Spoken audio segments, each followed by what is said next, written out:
بسم اللہ الرحمن الرحیم، اللہم صلی علی آل محمد صلی اللہ تعالیٰ علیہ وآلہ وسلم۔ السلام علیکم، امید کرتا ہوں آپ کے روزے صحیح گزر رہے ہوں گے۔ ویلکم ٹو 365 ڈگریز آن 365۔ خواتین و حضرات، صدر مملکت آصف علی زرداری کی زیر صدارت کل کوئٹہ میں امن و امان کی بحالی اور دہشت گردی سے نمٹنے کے لیے اہم اجلاس ہوا۔ بلاول بھٹو زرداری، وزیر اعلیٰ بلوچستان، صوبائی کابینہ اور عسکری حکام اجلاس میں شریک ہوئے۔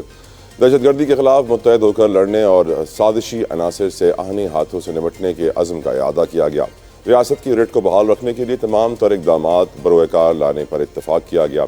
صدر زرداری کا کہنا تھا کہ سازشی عناصر کے خلاف پوری قوم کو متحد ہو کر لڑنا ہوگا۔ ملک دشمن قوتوں کے ساتھ کوئی رعایت نہیں برتی جائے گی۔ وہیں ہم یہ بھی جانتے ہیں، دوسری جانب وزیر اعلیٰ خیبر پختونخوا نے وفاق پر چڑھائی کرتے ہوئے کہا ہے کہ میں اپنے صوبے میں کسی قسم کا آپریشن نہیں ہونے دوں گا۔ جتنے لوگ مر رہے ہیں اس سے زیادہ لوگ بارڈر پار کر کے آ رہے ہیں۔ مزید بولے 9,500 سے 11,500 جنگجو اس وقت صوبہ خیبر پختونخوا میں داخل ہو چکے ہیں افغانستان سے۔ پڑوسی ملک سے بات چیت کے ساتھ ہی راستہ نکالنا ہوگا۔ یقیناً بہت امپورٹنٹ یہ ایشو ہے، اور ہم یہ جانتے ہیں کہ چیف آف آرمی اسٹاف نے جب یہ کہا تھا کہ پاکستان کو وہ ایک ہارڈ اسٹیٹ میں ٹرانسفارم کریں گے، تو اس کے کئی پہلو ہیں، کئی اینگلز ہیں، جس پر آج ہم پروگرام میں بات کریں گے۔ کچھ بات کریں عدلیہ کی، تو ہم جانتے ہیں کہ اسلام آباد ہائی کورٹ کے جسٹس اعجاز اسحاق خان صاحب نے مشال یوسف زئی کے سپرنٹینڈنٹ اڈیالہ جیل کے خلاف توہین عدالت کیس کی کاز لسٹ منسوخ ہونے کے معاملے پر شدید برہمی کا اظہار کرتے ہوئے ریمارکس دیے کہ کیا اچھا ہوتا کہ میری عدالت کی بنیادوں میں بارود رکھ کر اڑا دیتے۔ آئی ریپیٹ، آنریبل اسلام آباد ہائی کورٹ کے جج یہ کہہ رہے ہیں، کیا اچھا ہوتا کہ میری عدالت کی بنیادوں میں بارود رکھ کر اسے اڑا دیتے۔ بہت بڑی سٹیٹمنٹ ہے۔ جج کی مرضی کے بغیر چیف جسٹس کیس ٹرانسفر نہیں کر سکتا۔ ان کا کیا مسئلہ بنا کر کہ وہ جو کر رہے ہیں ہائی کورٹ کے لیے بہت نقصان دہ ہے۔ یہاں تک کہہ دیا انہوں نے کہ اگر چیف جسٹس کرپٹ ہو تو کیا کیا جائے۔ اعجاز اسحاق خان نے اسٹیٹ کاؤنسل سے استفسار کیا کہ جو کچھ ہوا ہے کیا آپ اس میں ملوث ہیں؟ آپ نے کس کے کہنے پر کاز لسٹ منسوخ کی؟ ڈپٹی رجسٹرار جوڈیشل نے عدالت کو بتایا کہ ہمیں چیف جسٹس آفس سے ہدایت دی گئی تھی۔ چیف جسٹس آفس سے کہا گیا لارجر بینچ بنا دیا ہے۔ یقیناً بہت بڑی ریمارکس ہیں۔ 26 فیانی ترمیم کے بعد عدالتوں کا حال معلوم پڑ رہا ہے۔ آگے بڑھتے ہیں۔ امریکی محکمہ خارجہ نے عمران خان سے متعلق پوچھے گئے سوال پر جواب دینے سے انکار کر دیا۔ ترجمان دفتر خارجہ کا کہنا تھا کہ دوسرے ملک کے اندرونی معاملات پر بات نہیں کریں گے۔ وہ ملک جو دنیا کی رجیم چینج کرنے میں مشہور ہوتا ہے، دوسرے ملکوں کی وہ کہتے ہیں بات کرنے گریز کر رہے ہیں۔ خیر آگے بڑھیں، بات کریں تحریک انصاف کی، تو وہ احتجاج کی تیاری کر رہے ہیں۔ 22 مارچ کو مینار پاکستان پر جلسہ بھی کرنے کی تیاری کر رہے ہیں۔ اس سوال کے جواب کے لیے لاہور ہائی کورٹ نے ڈی سی لاہور کو کل طلب کر لیا ہے، کیونکہ پرمیشن نہیں دی جا رہی۔ ڈپٹی کمشنر لاہور کے جواب جمع نہ کرانے پر عدالت نے برہمی کا اظہار کیا۔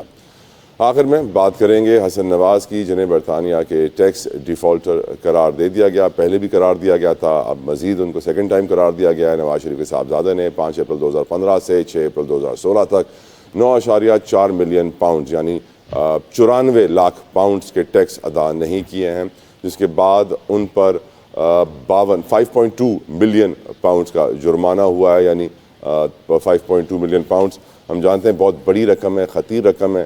اور اب یہ سوچنے کی ضرورت ہے کہ جب پاکستان کے لیڈنگ سیاستدانوں کے بچے اس طرح ڈیفالٹرز قرار پائیں گے تو اس سے ان کا امیج، ان کی رسپیکٹ کم ہوگی، بڑھے گی، سیاست میں فائدہ ہوگا، انہیں نقصان ہوگا۔ گفتگو کا آغاز کرتے ہیں۔ میرے ساتھ موجود ہیں سابق گورنر پنجاب ہیں ملک رفیق رجوانہ صاحب۔ بہت شکریہ رفیق رجوانہ صاحب آپ کی قیمتی وقت کے لیے، سر جزاک اللہ خیر۔ رفیق رجوانہ صاحب، پہلے ہم گفتگو آغاز کرتے ہیں لا اینڈ آرڈر سچویشن سے۔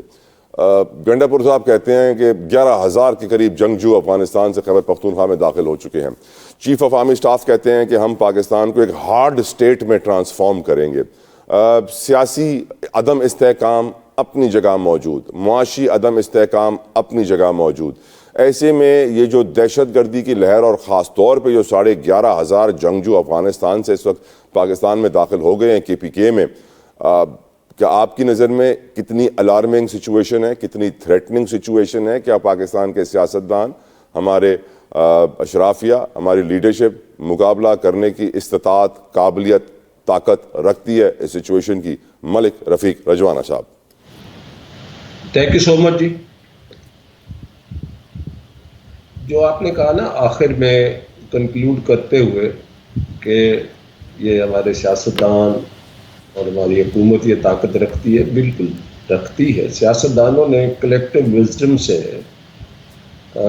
فیصلہ کرنا ہوتا ہے، اور اس کے بعد اس کی execution definitely law enforcing agencies اور پاکستان کی آرم فورسز کے ذریعے ہوتی ہے اس طرح کی سچویشن میں۔ تو اب دیکھنا یہ ہے کہ گھر کو آگ لگی ہوئی ہے تو کیا ہم پھر بھی اختلافات کا شکار رہیں؟ کیا پھر بھی اپنی 1.5 انچ کی مسجد علیحدہ بنائیں؟ کیا پھر بھی اپنے پرانے ٹریڈ مارک کے مطابق احتجاج کریں؟ تو میں یہ سمجھتا ہوں، میری رائے میں دی پراپر ٹائم ول کم، جب کبھی احتجاج بھی ہو سکتے ہیں اور بھی ہو سکتا ہے، سیاسی طور پر ایک بنیادی حق ہے آئین کے تحت، مگر یہ حالات متقاضی ہیں کہ خدا کے لیے حالات سامنے رکھیں اور پاکستان کے لیے جو حالات ہیں اس کو مل کر اس کا مقابلہ کریں۔ اور اگر اس طرح سے اختلافات کا شکار ہوئے تو اس طرح دہشت گردوں کو تقویت ملے گی کہ ہمارے خلاف یہ ایک مل کے انہوں نے ایک میٹنگ بلائی، ایک اجلاس بلایا، تمام جماعتیں سوائے پی ٹی آئی کے دوستوں کو شریک نہیں ہوئی، تو اور بھی کوئی جماعتیں شریک نہیں ہوئی، تو اس طرح اس کا میسج جو ہے قوم کو بھی غلط گیا ہے، اور اس کا میسج جو ہے دہشت گردوں کو جو گیا ہے اس سے وہ زیادہ انکریج ہوں گے کہ یہ تو یکسوئی نہیں ہے۔ باقی رہی بات، گنڈاپور صاحب نے کہا کہ 11,500 یا 9,000 دہشت گرد آگے ہیں، کب سے آئے ہیں؟ کب آئے؟ جب ان کی حکومت نے ان کو رہا کرنے کا حکم دیا اس وقت آئے، اور پھر کے پی کے میں داخل ہوئے تو انہوں نے کیا کیا؟ خالی کہہ دینا کہ 11,000 یا 9,000 آگے۔ ڈڈ دے ٹیک اینی ایکشن؟ کیا انہوں نے کوئی آپریشن کیا لوکل لیول پہ؟ کیا انہوں نے ان کو روکنے کی کوئی کوشش کی؟ یہ تو انہوں نے وضاحت کرنی ہے کہ یہ کہاں سے آئے، کیسے آئے، یا وہی ہے زیادہ تر جو کہ ان کی حکومت میں، عمران خان صاحب کے دور حکومت میں فیصلہ کیا گیا تھا کہ ان کو رہا کر دیں۔ اور پھر یہ کہنا کہ آپریشن کی اجازت نہیں دوں گا میں اپنے صوبے میں، بات آپریشن کی نہیں ہے، یہ بات ہے ان حالات کو کنٹرول کرنا اور دہشت گردوں کے خلاف نبرد آزما ہونا۔ اس طرح کے فیصلے ہوں گے تو اگر کے پی کے میں صوبائی حکومت کے میں آپریشن نہیں کرنے دوں گی تو سب سے پہلے اللہ نہ کرے کے پی کے صوبے کو نقصان ہوگا، وہ میرے پاکستان کا حصہ ہے، میں تو برداشت نہیں کر سکتا، کوئی بھی شعور شخص برداشت نہیں کر سکتا۔ تو یہ یکسوئی بہت ضروری ہے۔ اور پھر بات یہ ہے کہ سپوز آپ کا مقدمہ کسی عدالت میں ہے اور آپ اس عدالت میں پیش ہو کے اپنا موقف بیان بھی نہ کریں، اپنا کیس کنٹیسٹ بھی نہ کریں، اور عدالت کے باہر آپ کیمپ لگا لیں احتجاج کے طور پر کہ میں تو پیش نہیں ہوتا، یہ تو عدالت میرے خلاف ہے، یا یہ فیصلہ میرے خلاف ہوگا، یا یہ بات ہی غلط ہے، تو پھر آپ کا مقدمہ آپ کے حق میں کیسے ہو سکتا ہے؟ یہی مثال اگر آپ لاگو کریں پی ٹی آئی پر، ان کے جو بھی تحفظات تھے ممکن ہے ان کی اچھی باتیں بھی سامنے آتی، اور اچھی باتیں سامنے آ کے ہو سکتا ہے کہ وہاں پہ کلیکٹیو وزڈم کے اصول پر ان کی باتوں کو انکارپوریٹ کیا جاتا ہے اعلامیے میں، یا آئی اوپنر ہوتے، اور اس کے بعد فیصلہ کیا جاتا کہ پی ٹی آئی کا یہ موقف ہے اور اس پر سوچا گیا، اور اس پر ہم نے پی ٹی آئی کے موقف سے کسی چیز پہ ایگری کرتے ہوئے ہم نے یہ فیصلہ کیا۔ اب باہر بیٹھ کے مناسب وقت پہ، مناسب جگہ پہ، جہاں وہ فورم ہے اس فورم پہ نہ جائیں۔ آپ الیکٹڈ گورنمنٹ ہیں کے پی کے میں، اور آپ کے ایم این اے صاحبان پارلیمنٹ میں، قومی اسمبلی میں بیٹھے ہیں، تو میرا خیال ہے ان کو جانا چاہیے تھا۔ They have missed a chance and they have given a negative message to the nation and a positive message to the terrorist. میں یہ نہیں کہتا خدا نہ خاصہ انہوں نے دہشت گردی کو کوئی سپورٹ کیا ہے، نہیں، میں تو نہیں کہتا، ٹھیک ہے جی، سب کا کنسرن ہے، بٹ اس سے میسج جو کنوے ہوا ٹیررسٹ کو، that doesn't suit Pakistan, that doesn't work here in Pakistan, that will never work in Pakistan. Right sir, right sir. Allow me Shaukat Yousafzai صاحب کو ویلکم کریں ہم اپنے پینل پہ۔ شوکت صاحب بہت بہت شکریہ آپ کے قیمتی وقت کے لیے، جزاک اللہ خیر۔ شوکت صاحب، جو ابھی ملک صاحب کہہ رہے تھے کہ جو گنڈاپور صاحب نے کہا ہے وہ ایک نیگیٹو میسج ہے پاکستان کے لیے، اور جو وہ کہہ رہے ہیں کہ آپریشن نہیں ہونے دوں گا، وہ بھی ان کی غلط سٹیٹمنٹ ہے۔ آپ کی نظر میں اگر 11,000 کے قریب جنگجو خیبر پختونخوا میں افغانستان سے داخل ہو گئے ہیں، اگلا قدم پاکستان کے طاقتور لوگوں کا کیا ہونا چاہیے؟ پھر تو آپریشن ہونا ہی چاہیے سر، ڈونٹ یو تھنک سو؟ بسم اللہ الرحمن الرحیم، بہت شکریہ۔ دیکھیں، جہاں تک آپریشن کا تعلق ہے، آپریشن تو ابھی بھی جاری ہے، 7 آپریشن ہو رہے ہیں، کافی عرصے سے ہو رہے ہیں، بڑے بڑے آپریشن ہو گئے ہیں، لیکن دہشت گردی ابھی ختم ہوئی نہیں ہے۔ تو اس کا مطلب یہ ہے کہ کوئی ایسی پالیسی اسٹریٹجی بنانی چاہیے ہمیں جو مطلب یہ کہ اس دہشت گردی کو ختم کرے۔ ہم سب کی یہی خواہش ہے کہ دہشت گردی ختم ہو اور پاکستان میں امن ہو، کیونکہ اس کے بغیر تو ملک ترقی نہیں کر سکتا۔ اور سب سے زیادہ جو سفر ہو رہے ہیں وہ خیبر پختونخوا اور بلوچستان کے عوام ہو رہے ہیں۔ تو میرے خیال سے اسٹیک ہولڈر کو اعتماد میں لینے کی ضرورت ہے، ان کو ساتھ لے کر چلنے کی ضرورت ہے۔ جو وفاقی حکومت نے جو رویہ اختیار کیا کہ جی مطلب ٹھیک ہے، میں یہ سمجھتا ہوں اور میں نے اپنے پارٹی میں بھی کہا تھا کہ ہمیں جانا چاہیے، ہر صورت میں جانا چاہیے، اور ہمیں لیکن ایشو یہ تھا کہ یہ امپورٹنٹ میٹنگ تھی اور اس میں ڈیسیجن لینا تھا، تو پارٹی کا یہ خیال تھا کہ ہم عمران خان سے ایک مشاورت ہماری ہو جائے تاکہ وہاں جا کے ہم کوئی اچھا میسج دے سکیں۔ لیکن بدقسمتی سے 1 گھنٹے کا کام تھا، لیکن حکومت نے وہ نہیں مانا۔ ہر سر، ہم نے دیکھا کہ صدر مملکت آصف علی زرداری صاحب نے کوئٹہ میں ایک اہم اجلاس منعقد کیا، اس کی صدارت بھی کی اور لا اینڈ آرڈر سچویشن کے حوالے سے کی۔ جب آپ کی پارٹی کے صدر ہوا کرتے تھے عارف علوی صاحب، وہ تو کافی ان ایکٹیو نظر آتے تھے اور اختیارات نہ ہونے کی وجہ سے شاید وہ کچھ بھی نہیں کرتے تھے، لیکن آصف علی زرداری صاحب کے پاس پاور ہے۔ جب تک عوام ساتھ نہیں دے گی، دہشت گردی کا خاتمہ ممکن نہیں ہے، ممکن ہی نہیں ہے۔ تو میرے خیال سے پاکستان کے لیے تھوڑا بہت جو ہے نا کندھے نیچے کرنے پڑیں گے، ادروائز بہت مشکل ہوگا۔ بالکل ٹھیک۔ اب دہشت گردی بڑھنے کی شوکت صاحب، ملک صاحب، میری نظر میں ایک بڑی وجہ یہ بھی ہے کہ دہشت گرد جب پکڑے جاتے ہیں تو ان کو سزائیں نہیں ہوتی ہیں۔ ہمارا عدالتی نظام بڑا کمزور ہے، بوسیدہ، فرسودہ۔ 26ویں آئینی ترمیم کے بعد قوم سے وعدہ کیا گیا تھا عدالتی نظام بہتر ہوگا، کہاں سے بہتر ہوا؟ میں تو انتظار ہی کر رہا ہوں۔ لیکن ہمارے اسلام آباد ہائی کورٹ کے جسٹس اعجاز صاحب کی جو سٹیٹمنٹ ہے کہ جس طریقے سے کاز لسٹ چینج کی جاتی ہے، اس سے بہتر یہ ہے کہ عدالت کی بنیادوں میں بارود رکھ کے اڑا دیا جائے۔ میں چاہوں گا کہ ملک رفیق رجوانہ صاحب آپ اس سٹیٹمنٹ کے اوپر کچھ کمنٹ کریں سر۔ دیکھیے، میں سینئر وکیل ہوں، تقریباً ماشاء اللہ سے سر 45-46 سال ہو گئے یس اس پروفیشن میں، سر۔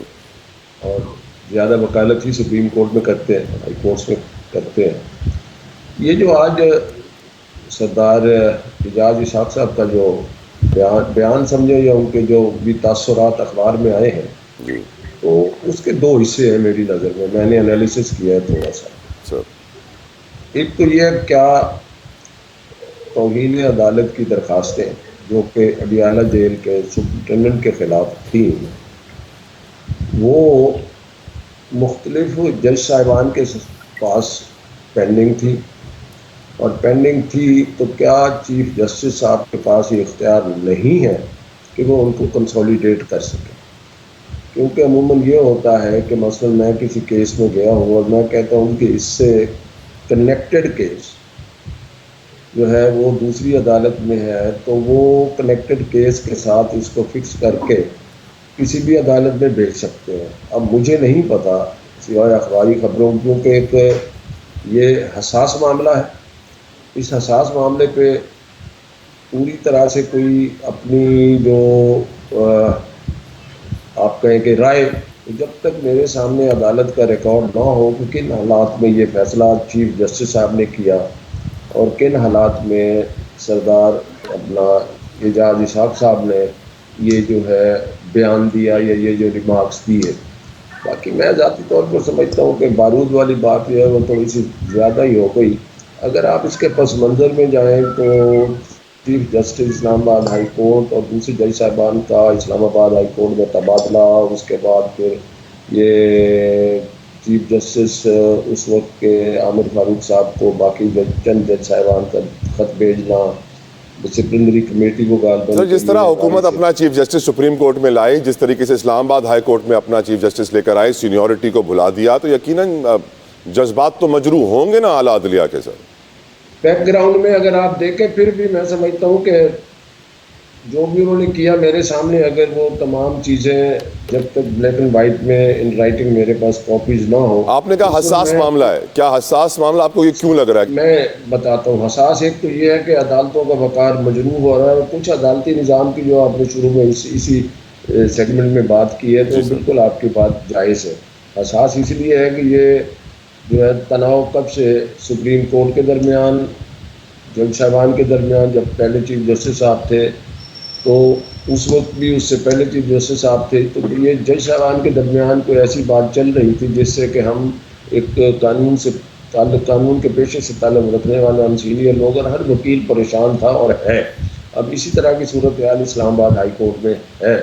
تو یہ تو ایک بڑا کنسرننگ ہے، اور عدالتی نظام پر یہ ایک بہت بڑا سوال.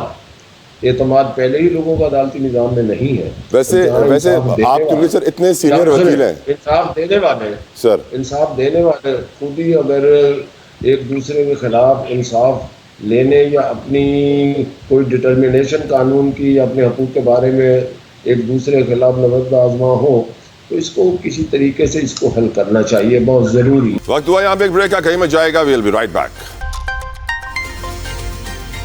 Welcome back. گفتگو آگے بڑھائیں گے اور سوال پوچھیں گے اپنے مہمانوں سے. شوکت یوسف زئی صاحب، آپ کی رائے اس معاملے پر؟ جسٹس اعجاز کا کہنا کہ عدالت کی بنیادوں میں بارود لگا کے اڑا دو وہ بہتر ہے، بہت بڑی سٹیٹمنٹ ہے. آپ کا اوپینین اس کے اوپر سر؟ دیکھیں، یہ میرے خیال سے فرسٹریشن بہت بڑھ رہی ہے ملک کے اندر، اور ہر ادارے کے اندر آپ دیکھ رہے ہیں فرسٹریشن ہے. اور یہی شاید وجہ ہے کہ انہوں نے اس طرح کا جو جملہ نکل گیا، اور وہ میرے خیال سے اسی بے بسی کا اظہار ہی تھا ان کی طرف سے کہ یار یہ اب کیا ہو رہا ہے. تو ہم تو کہتے رہے کہ جی کیا ہو رہا ہے اس ملک میں، لیکن ہماری بات تو نہیں سنی جاتی ہے نا. لیکن انہوں نے تو کہہ دیا.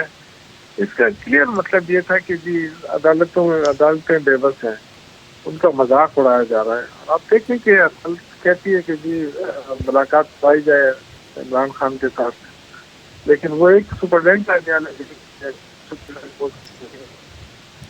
اور اگر سے اسلام آباد ہائی کورٹ کا جج آپ کہہ رہے ہیں بے بس ہے، تو سپریم کورٹ کا چیف جسٹس کیا آپ کہیں گے بے بس ہے؟ نہیں، بے بس تو کوئی بھی نہیں ہے، لیکن شاید ڈونٹ نو کہ وجہ کیا ہے کہ کنٹمپٹ آف کورٹ کے کیسز بھی بڑی بتائی جا رہی ہے، اور جو اپنے آرڈر کیے جاتے ہیں اس آرڈر کو امپلیمنٹ کرانے میں بھی ان کو مشکلات آ رہی تھی. یہ مشکلات کہاں سے ہیں؟ یہ تو ظاہر ہے جو سینئر وکلا ہیں یا جو ججز صاحبان ہیں وہ بتا سکتے ہیں کہ ان کے فیصلوں پہ عمل درآمد کیوں نہیں ہو رہا. یہ تو کہہ رہے تھے نا کہ 26 آئینی ترمیم کے بعد تو بہت ہی زبردست سسٹم آ جائے گا، نظام بھی بہتر ہو جائے گا. جی، تو وہ یہ نظام تھا کہ اگر کوئی جج میرٹ کے اوپر فیصلہ کرے اور وہ پسند نہ آئے حکومت کو، تو وہ پھر جج ہی بدل دو. تو یہ جو سسٹم ہے میرے خیال سے یہ بہت ہی خطرناک ہے. یہ کوئی عام نہیں ہے. اگر آگے آپ جا کے دیکھیں تو انصاف کا جو نظام ہے وہ تو ختم ہو کر جائے گا. اور جب عام آدمی کو یہ پتا ہو کہ جی میں عدالت جا رہا ہوں، مجھے انصاف نہیں ملے گا، تو پھر وہ عدالتوں میں جانے بھی چھوڑ دیں گے. پھر تو انارکی ہو جائے گی نا ملک میں. تو میں تو یہی کہنا چاہتا ہوں کہ خدا کے لیے سب کچھ کریں، لیکن عدالتی نظام کو نہ چھڑیں اور اس کے ساتھ زیادتی نہ کریں. بالکل ٹھیک، بالکل ٹھیک. سر، ہمارے وزیر اعظم پاکستان محمد شہباز شریف صاحب جو ہیں ایک بار پھر سعودی عرب کے دورے پر ہیں. ان کی ملاقات ہوئی ہے وہاں کے ولی عہد محمد بن سلمان MBS سے.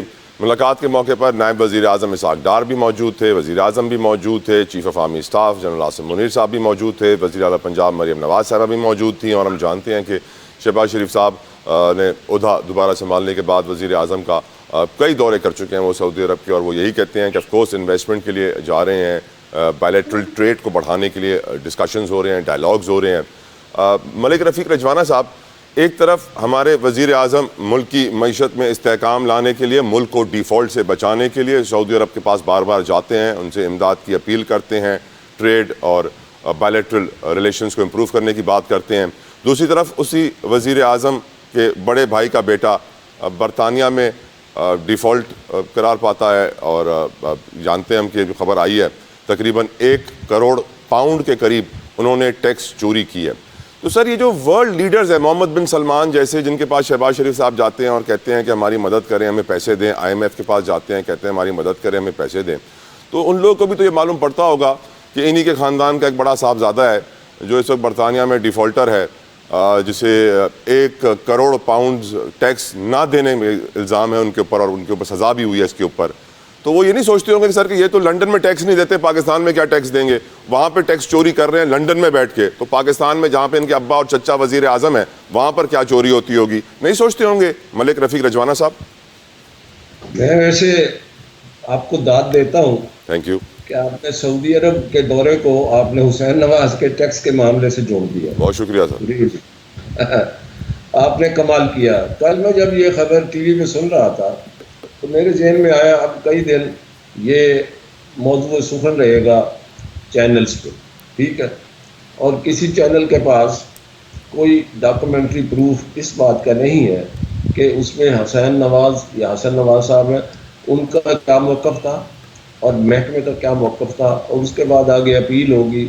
تو میں اس سمجھتا ہوں یہ انکم ٹیکس کے معاملات جو ہیں یہ ہر کسی کے کاروباری ذاتی معاملات ہوتے ہیں, اور برطانیہ میں اگر انکم ٹیکس انہوں نے کوئی کہہ دیا, پاکستان میں کتنے لوگ ہیں جن کے خلاف انکم ٹیکس کے فیصلے ہیں مگر انہوں نے اعلیٰ عدالتوں میں ان کو چیلنج کیا ہوا ہے اور اسٹے بھی دیا. اور ضروری نہیں وہ سارے کے سارے فیصلے ان کے خلاف ٹھیک ہے, اور یہ بھی ضروری نہیں کہ سارے کے سارے فیصلے غلط ہیں. اس کے بعد ان کا ایک بیان آیا میاں نواز شریف صاحب کے صاحبزادے کا کہ میں نے اپنے آپ کو بینک کرپٹ ڈکلیئر کیا ہوا ہے, مجھے نہیں پتا کن حالات میں کیا ہوا ہے, ٹھیک ہے.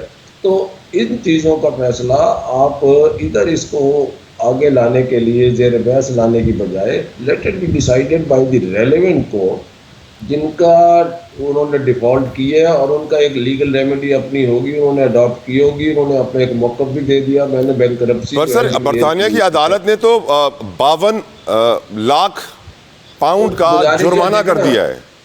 گزارش یہ ہے وہ جرمانے بھی ہوتے ہیں جب کوئی ایسی ٹیکس کا فیصلہ ہو, پاکستان میں بھی ہوتا ہے کہ آپ پہ جرمانہ بھی ہوتا ہے. تو فیصلہ آ گیا, آپ کہہ رہے ہیں فیصلے آنے کا انتظار کریں. نہیں, انتظار سے علاوہ آپ فکر نہ کریں, وہ ادھر کا معاملہ ہے ادھر رہنے دیں, اور نہ ہی سعودی عرب کے مسئلے سے ملائیں. میری معذرت کے ساتھ آپ سے گزارش ہے, یہ ایک گزارش ہے, ٹھیک ہے. آپ سوال تو خود بنا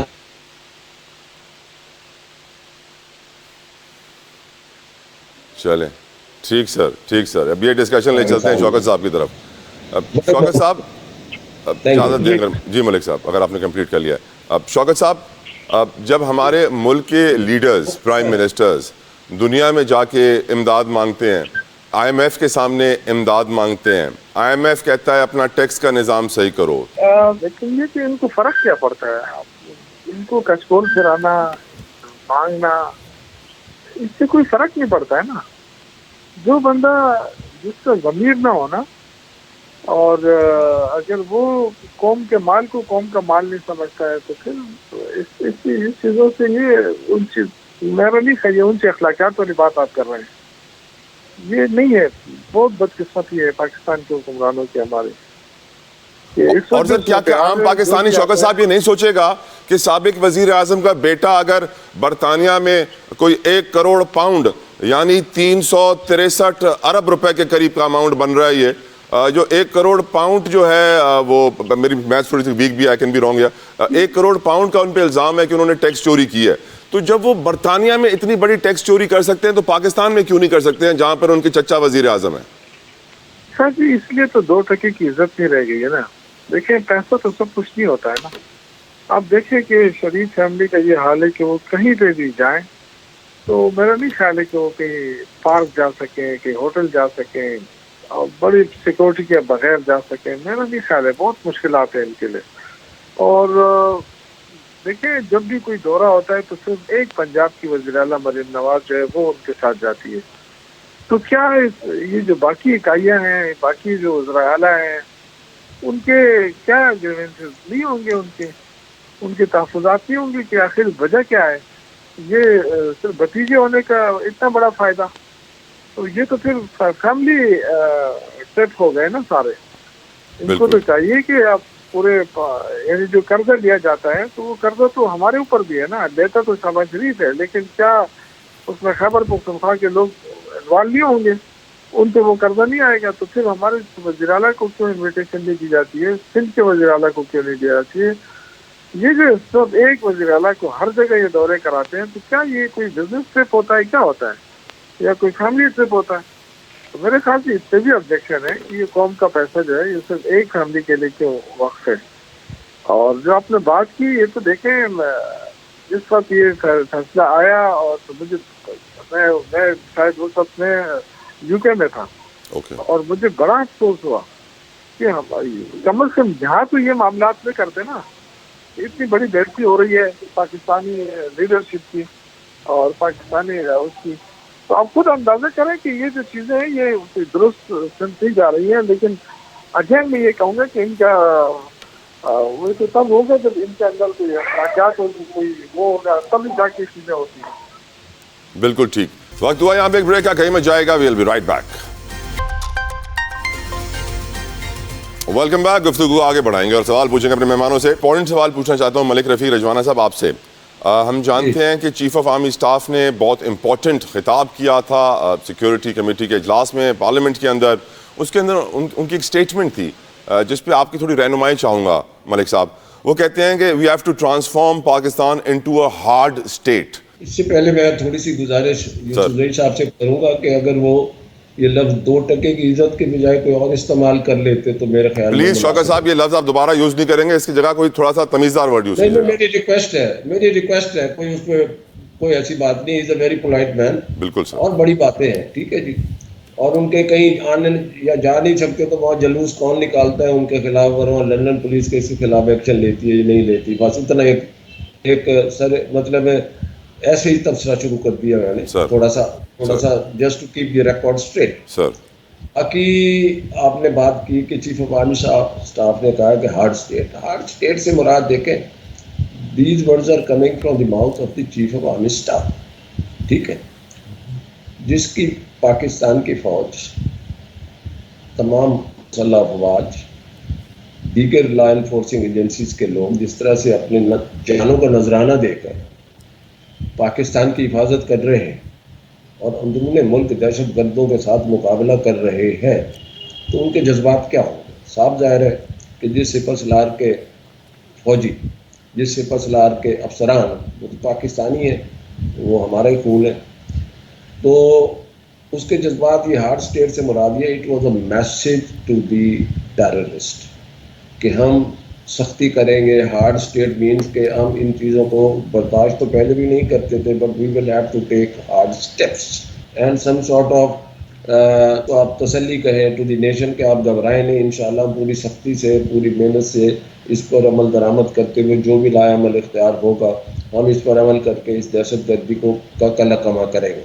تو اس ہارڈ لفظ کو اس طرح سے میں انٹرپریٹ کرتا ہوں in the positive sense, in the sense just in the furtherance of controlling and combating the terrorism in Pakistan because they are sacrificing their life every day. اور یہ خون جو ہے قوم کے جوانوں کا, قوم کے افسروں کا, یہ رائے گا نہیں جائے گا, انشاءاللہ نہیں جائے گا. انشاءاللہ. لیکن ملک صاحب سپہ سالار نے تو حکومت کے اندر کرپشن کا بھی ذکر کیا, مس مینجمنٹ, بیڈ گورننس کا بھی ذکر کیا. ڈونٹ یو تھنک یہ ہارڈ اسٹیٹ والا جو جملہ ہے یہ حکومت کے لیے بھی میسج ہے, ان کے لیے بھی ایک تھریٹ ہے کہ اپنا نظام سیدھا کر لو؟ I totally disagree with this. انہوں نے تو ایک پاسنگ ریمارک دیا ہے, گورننس کا بھی دیا ہے, وہ ہوتا ہے گورننس سے بھی ریلیٹڈ بڑے ایشو ہوتے ہیں, تو یہ کریٹیکل انالیسس میں اگر کوئی بات کر دی ہے تو اس کو پازیٹیو سینس میں لینا چاہیے. اس کو یہ نہیں لینا چاہیے کہ انہوں نے خدا نہ خواستہ ایسے اعتراض کیے ہے کہ hard state he'll become hard to the government also. No, not at all. Sir corruption پہ تو ہونا چاہیے نا سر ہارڈ اسٹیٹ, سر کیوں نہیں ہو سکتا؟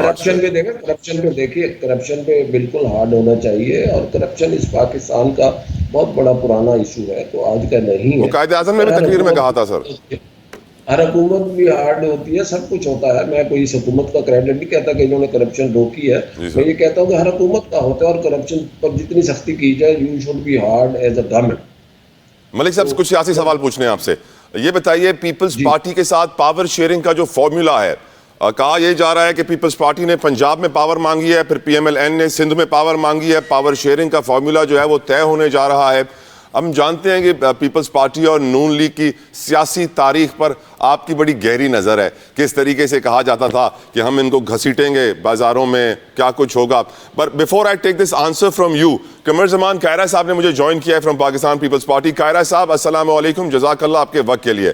کائرہ صاحب, پی ایم ایل این اور پیپلز پارٹی میں پاور شیئرنگ فارمولا فائنل ہو گیا ہے, کیا سندھ کے اندر بھی پی ایم ایل این کو پاورفل پوزیشنز دی جائیں گی؟ کائرہ صاحب جی, یہ پاور شیئرنگ فارمولا تو ایک جو سیاسی ایشو ہے نا سر, جس دن یہ حکومت بنی تھی اس دن ہم نے طے کیا تھا وہی فارمولا اڈاپٹ ہوگا. ہم نے اس وقت بھی کہا تھا کہ جو بات ہم آپ کو کہہ رہے ہیں کہ ہمارے لیے آپ پولیٹیکل سپیس کی بات پنجاب میں ہو, وہی ہم آپ کو سندھ میں دینے کو تیار ہیں. بالکل ان کو سندھ میں پوری طرح اکاموڈیٹ کریں گے. اور سے جو بلاول صاحب کی آن ریکارڈ سٹیٹمنٹ تھی کائرہ صاحب کہ پی ایم ایل این نے جو لکھ کر بھی دیا تھا اس پہ عمل نہیں کیا, جس طرح آپ نے کہا کہ شروع میں جو باتیں طے ہوئی تھی اس پر عمل ہوگا, اس دفعہ کنفرم ہے سر عمل ہوگا؟ پھر سے تو بیک آؤٹ نہیں ہو جائیں گے پی ایم ایل این والے؟ یہ کیا کہا جا سکتا ہے, ہم تو توقع کرتے ہیں کہ یہ بہت دیر ہو گئی ہے اس وعدے کو پورا کرنے میں اور مزید ڈیلے نہیں ہونا چاہیے, اور یہ جو بد اعتمادی سی بن رہی ہے یہ مناسب نہیں ہے, تو ہم توقع کرتے ہیں کہ ایسا نہیں ہوگا. قمر زمان کائرہ صاحب, ہمارے ساتھ ملک رفیق رجوانہ صاحب بھی موجود ہیں, سابق گورنر ہیں, نون کے بڑے سینئر رہنما ہیں. ملک صاحب, کیا پیپلز پارٹی کی یہ توقع ہے کہ اب دوبارہ آپ اس طریقے سے مکریں گے نہیں اپنے بیان پہ, اپنی باتوں پر جو لکھ کر دے رہے ہیں؟ یہ آپ نے مناسب لفظ نہیں کہا, میں نے مکرنے کا نہیں کہا, آپ اپنے طور پہ یہ کہیے. تو نہیں, وہ تو بلاول صاحب نے کہا ہوا ہے سر, آپ نے نہیں کہا ہے. بلاول صاحب نے کہا کہ جو لکھ کے دیا تھا اس پہ عمل نہیں ہوا. نہیں, مکرنے کا لفظ نہیں کہا. چلے, جو آپ نے لکھ کے دیا تھا اس پر عمل کریں گے, اس سے آپ پیچھے نہیں ہٹیں گے. میں مکرنے کا ورڈ ہٹا دیتا ہوں کائرہ صاحب, لیکن جو آپ نے لکھ کے دیا تھا اس سے آپ پیچھے نہیں ہٹیں گے, بات تو وہی ہے. ملک رفیق رجوانہ صاحب, آپ نے یہ کہا نا کہ یہ مکرنے والی بات, تو مجھے ایک ایسا لطیفہ یاد آیا جس میں صرف حوالہ دے سکتا ہوں پلیز. کہ وہ جو بیوہ کا ایک لطیفہ تھا کہ لوگ اس کو یہ وقت بھی نہیں کاٹنے دیتے. اس طرح سے کام مت کریں. بات یہ ہے کہ جیسے کائرہ صاحب نے کہا, میں سلام عرض کرتا ہوں ان کو, بات یہ ہے کہ جہاں الائنس ہونا چاہیے اور حکومت کے اتحادی ہوں وہاں اور اس پر جو بھی ان کے مطالبات تھے اپنا پیپلز پارٹی کے, پاکستان پیپلز پارٹی کے, ان میں جو بھی باتیں ہونے والی ہیں وہ ہونی چاہیے اور انشاءاللہ ہو جائیں گی. شہباز شریف صاحب اس معاملے میں بہت دور اندیشی سے کام لیتے ہیں, اور پیپلز پارٹی ہماری الائی ہے اور انہوں نے حکومت کے ساتھ مل کے پاکستان کو بچایا, انہوں نے پارلیمنٹ کو بچایا. بلاول بھٹو صاحب, زرداری صاحب, ان کی پوری ٹیم بڑے سینئر لوگوں پر مشتمل ہے. They are mature people, seasoned people, people of wisdom. تو میرا خیال ہے ایسی بات نہیں ہونے دیں گے. آپ نے دیکھا کہ جو یہ تصویریں ہم نے ٹی وی پہ دیکھی ہیں گورنر ہاؤس لاہور میں میٹنگ ہوتے ہوئے, سب مسکراہٹوں کا تبادلہ ہو رہا تھا, تو انشاءاللہ کوئی ایسی بات نہیں ہے. بالکل ٹھیک. کائرہ صاحب, آپ کو اجازت دینے سے پہلے ایک بڑا ضروری سوال آپ سے پوچھنا چاہتا ہوں, کیونکہ آپ کی سیاسی بصیرت سے پوری قوم کچھ نہ کچھ سیکھتی ہے ہمیشہ. جب ہمارے سپاہ سالار یہ کہتے ہیں کہ پاکستان کو ہم ایک ہارڈ اسٹیٹ میں ٹرانسفارم کریں گے, واٹ ڈز ہی مین سر آپ کی نظر میں؟ مینز بڑا سمپل ہے جی, میں جو سمجھا ہوں, ویسے تو اس بات کی وضاحت وہ خود ہی فرما سکتے ہیں, لیکن جو میں سمجھا ہوں وہ یہ ہے کہ پاکستان میں ہم نے اتنا نرم رویہ اختیار کر رکھا ہے کہ جو بھی گروپ اٹھتا ہے اس کے ساتھ ہم بیٹھ کے مذاکرات کرتے ہیں. سکسیسو گورنمنٹس نے یہی کیا ہے, اور ان مذاکرات کے نتیجے میں ہم وہ ریلیف دیتے ہیں جو نہیں دینے چاہیے, اور اگر ریلیف دیتے ہیں تو کچھ عرصے کے بعد پھر وہی اب صورتحال دوبارہ جنریٹ ہو جاتی ہے. اور آہستہ آہستہ یہ احتجاج کی سیاست نے, جو کہ عوامی حق ہے, لیکن اس کو ایک طاقت کا ٹول بنا لیا ہے, اور جس کا دل کرتا ہے وہ کبھی طالبان کے نام پہ اپنی حکومت قائم کرنا چاہتا ہے, کبھی قوم پرستی کے نام پہ, کبھی فرقے کے نام پہ, کبھی کوئی اپنے طور پہ قانون ہاتھ میں لے کے انصاف کے ترازو پورے کرنے شروع کر دیتا ہے. تو ایسی ریاست نہیں چل سکتی, بلکہ قانون کا استعمال صرف قانونی ادارے کریں گے, اور ہر کسی کو قانون کی اپنی انٹرپریٹیشن کا اختیار نہیں ہوگا, اور قانون کے اوپر سختی سے عمل کیا جائے گا. جو میں سمجھا ہوں وہ ہارڈ اسٹیٹ یہ ہے. ہارڈ اسٹیٹ سے مراد یہ قطعاً نہیں ہے کہ وہ لوگوں کے حقوق نہیں دیں گے اور لوگوں کے اوپر سختی کریں گے, نہیں, بالکل ایسا نہیں ہے. اور ہارڈ اسٹیٹ سے یہ مراد ہے کہ سر کہ جو کرپشن ہے اس کے خاتمے کے لیے بھی کارروائی ہوگی, جو مس مینجمنٹ, بیڈ گورننس حکومت کی ہے اس کے خاتمے کے لیے بھی کارروائی ہوگی. بالکل ہونی چاہیے, بالکل ہونی چاہیے. تھینک یو, بالکل تھینک یو قمر زمان کائرہ صاحب, تھینک یو ملک رفیق رجوانہ صاحب, thank you Shaukat Yousafzai صاحب, تینوں مہمانوں کا بے حد مشکور شکر گزار ہوں. پروگرام کے اختتام پر یہی کہوں گا کہ پاکستان کو اسٹیٹ بہت پہلے بن جانا چاہیے تھا. Better late than never. دیر آیت درست آیت اب بھی بن جائے تو بڑی بات ہوگی. اپنا خیال رکھیے گا. I'll see you on Monday. Until then, اللہ حافظ.